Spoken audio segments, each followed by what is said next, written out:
Vamos então dar continuidade à leitura do livro A Loucura sobre Novo Prisma, que é um estudo psíquico-fisiológico feito por Bezerra de Menezes.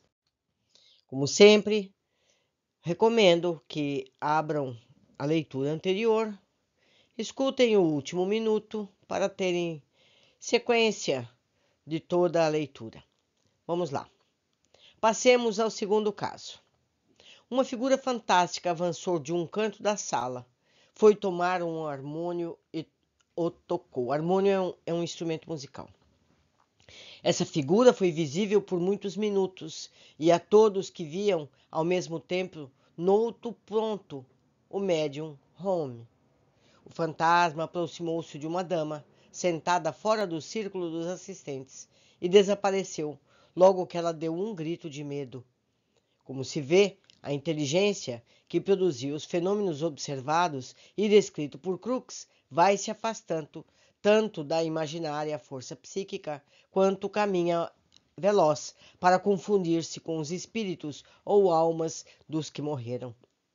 Continuemos e teremos prova cabal de não ser ela outra coisa. Leiamos o que observou o ilustre sábio sobre a materialização daquela inteligência, fenômeno surpreendente, embora já por outros observados, e que, devido à condensação do corpo fluídico, se reveste os espíritos. A sessão foi em casa Luxmore, e o gabinete onde ficou a médium era separado da sala em que estavam assistentes por um reposteiro, ou seja, por um tapume.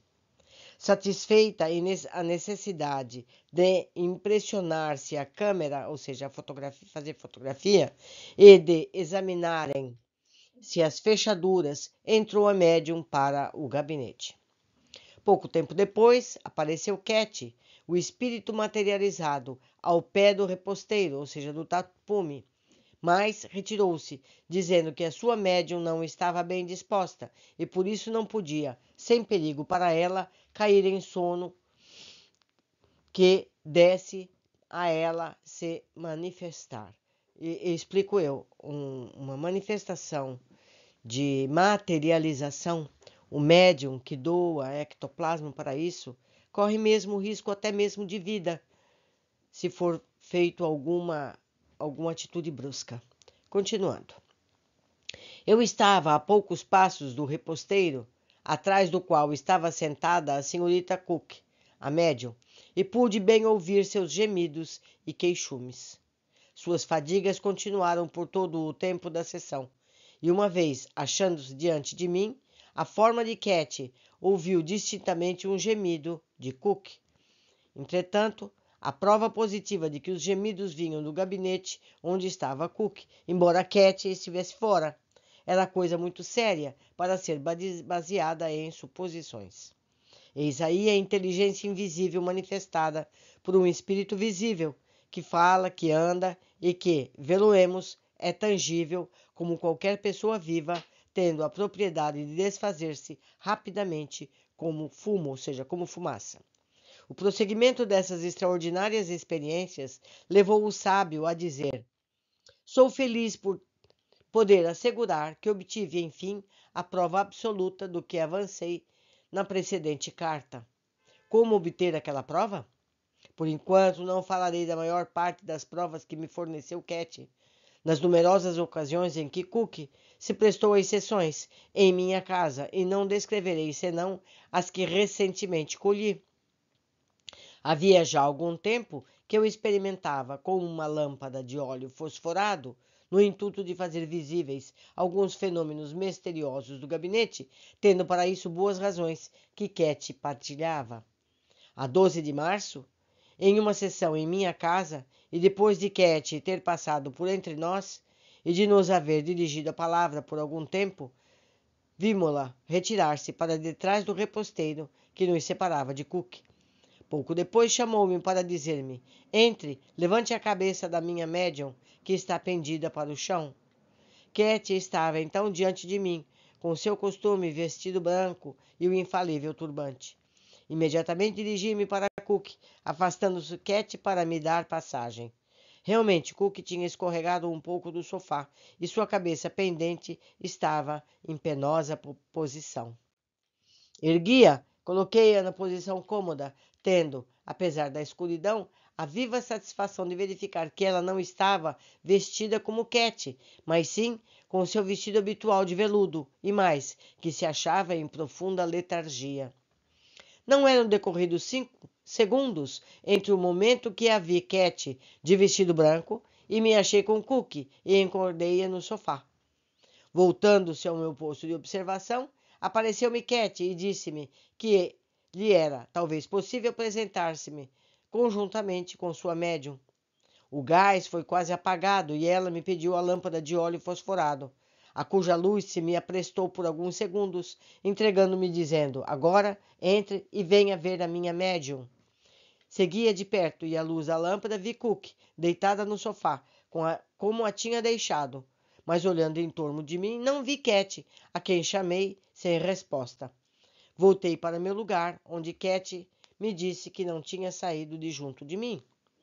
Perguntou-me então se não poderia ensaiar uma experiência, e tomando minha lâmpada, foi para junto de Cook, pedindo-me que não a observasse. No fim de alguns minutos, entregou-me a lâmpada, dizendo que não conseguira o resultado, que gostaria que esgotaria todo o fluido da médium, mas que posteriormente conseguiria seu intento. Meu filho, rapaz de 14 anos, que estava sentado defronte de mim, em posição de ver o que se passava no reposteiro, disse-me que viu distintamente a lâmpada flutuando no ar, por cima de Cook, derramando luz sobre ela, deitada no sofá, mas que não vira quem a suspendia. Passo a sessão em casa de Hackney. Nunca aparecera Cat tão perfeitamente. Durante umas 2 horas, passeou na sala conversando familiarmente com as pessoas presentes. Muitas vezes tomou-me o braço e a sensação que me deu foi a de uma pessoa viva que a apoiasse em mim, e não a de um visitante de outro mundo. Aquela sensação foi tão forte que tive ímpetos de fazer uma nova e curiosa experiência. Refleti, porém, que, se era um espírito, era, em todo o caso, uma senhora, e pedi-lhe permissão para tomá-la em meus braços, a fim de verificar as interessantes observações que alguém havia recentemente feito, referido vagamente. Graciosamente foi-me dada a licença, de que me servi convenientemente como um homem bem educado.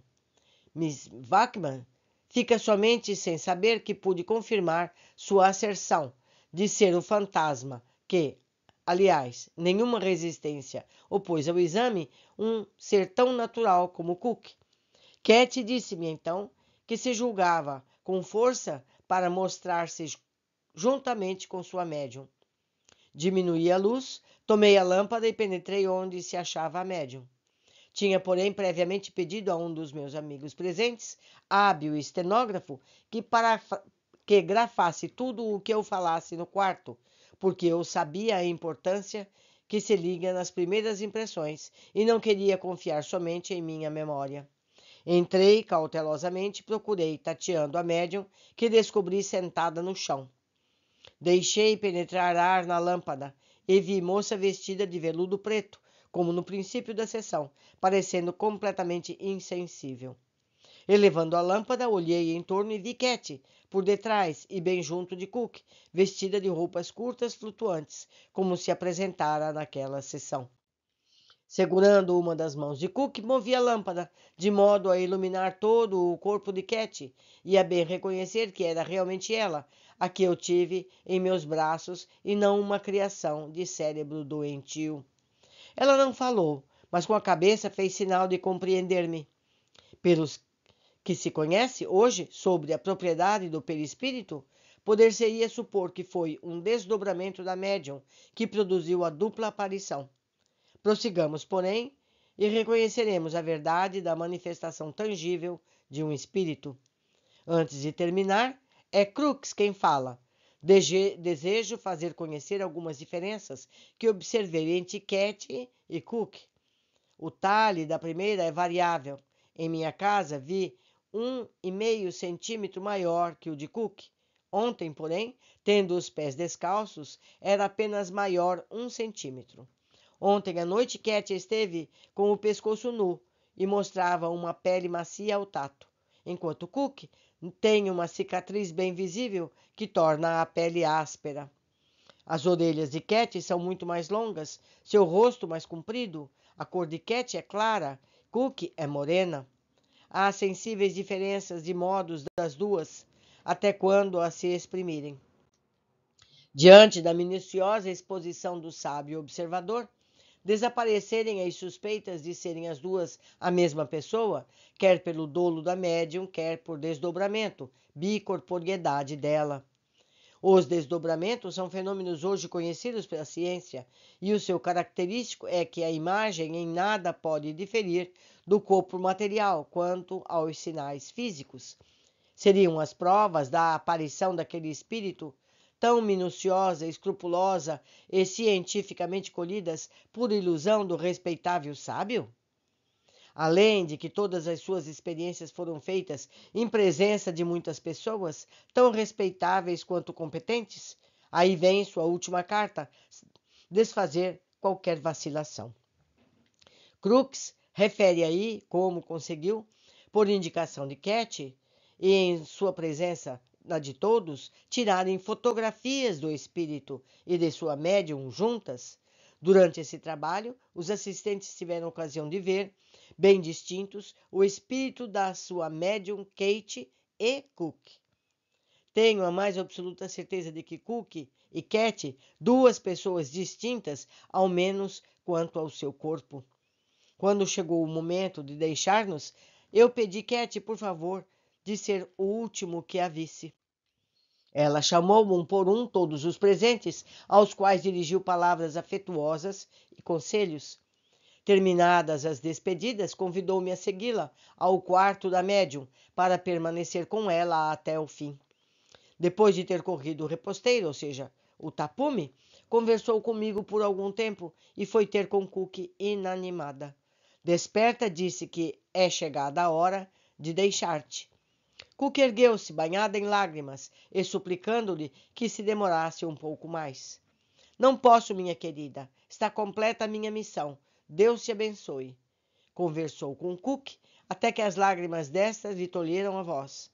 Fazendo com que me havia recomendado, eu corri a sustentar Cook, que ia cair convulsivamente, e olhando em torno, não vi mais Cat com seu vestido branco. É preciso admitir que se possa conversar com a própria sombra, mas ter a ideia de que Cat era desdobramento de Cook.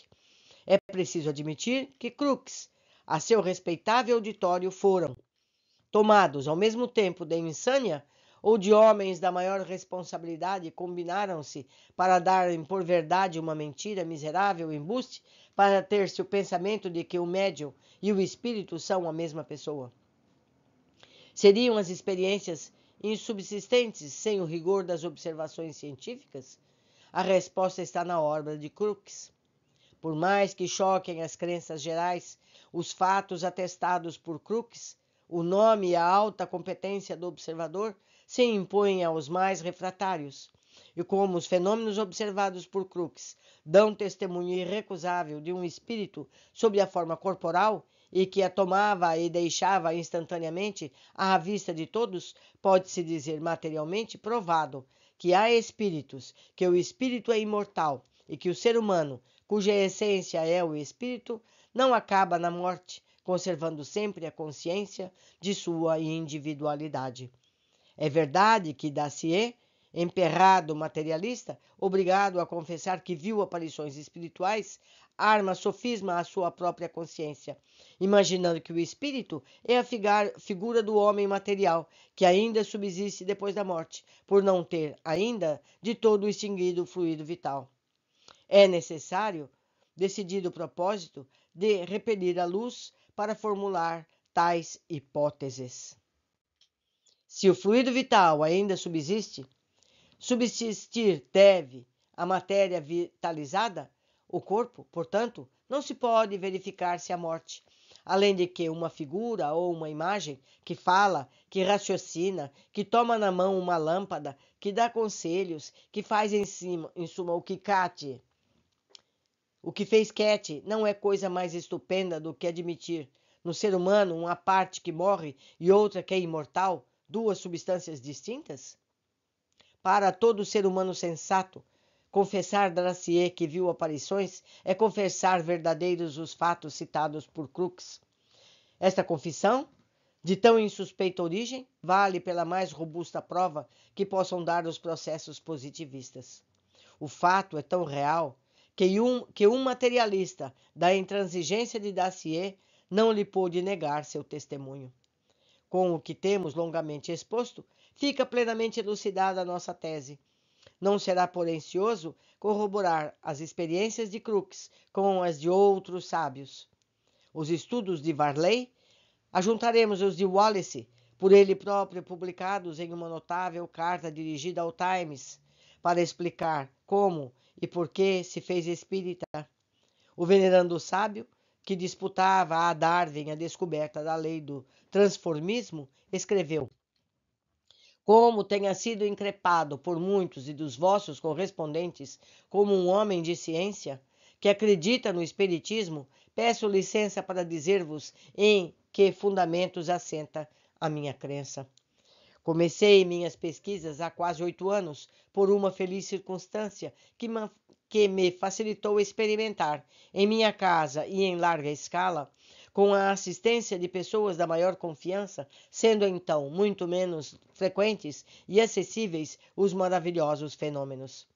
Tive a satisfação de provocar por inumerosas e rigorosas provas movimentos inexplicáveis por causas físicas conhecidas ou por imaginações.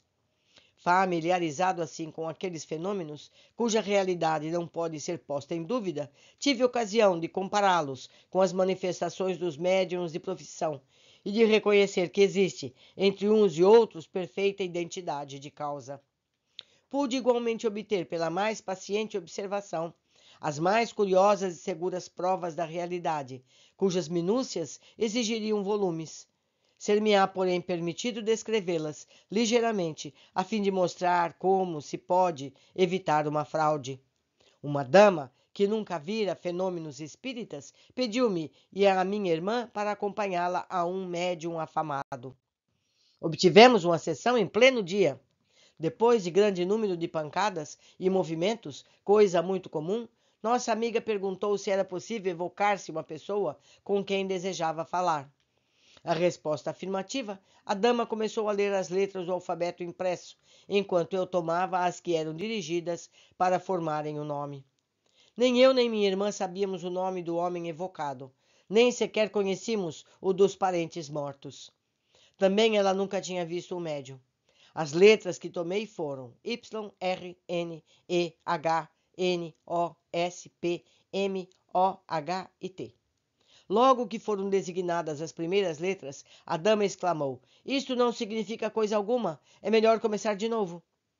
Justamente naquele momento, as pancadas designaram o e veio-me o pensamento, por já ter lido um fato semelhante, o que podia ser, e disse: continue, e suponho saber o que significa isso. Quando a dama acabou de proclamar as letras, eu lhe apresentei o papel em que tinha tomado. Ela, porém, não lhes descobriu o sentido. Operei então uma divisão pelo primeiro H e pedi-lhe que lesse cada seção de trás para diante. Apareceu-lhe assim, com grande espanto, o nome Harry Thompson, seu filho morto que ela evocara. Esta experiência, cuja exata descrição garanto, foi e é, a meu ver, a completa refutação de todas as explicações até hoje dadas a respeito dos meios empregados para indicar por pancadas os nomes dos mortos.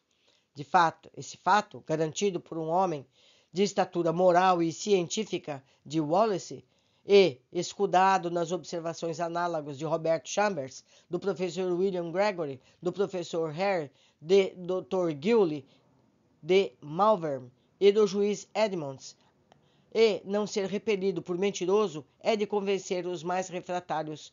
Continuemos. O barão Guildenstern-Tube, me perdoem a má pronúncia, publicou em 1857 um livro curioso intitulado A Realidade dos Espíritos e o Fenômeno Maravilhoso de Sua Escrita Direta. Conta o autor que foi levado a fazer experiências. Andava à procura de provas palpáveis, ao mesmo tempo em que inteligentes, do mundo dos espíritos, para demonstrar por meio irrecusável a existência da alma. Colocou papel e lápis numa caixa que fechou a chave, e a ninguém comunicou esse ensaio.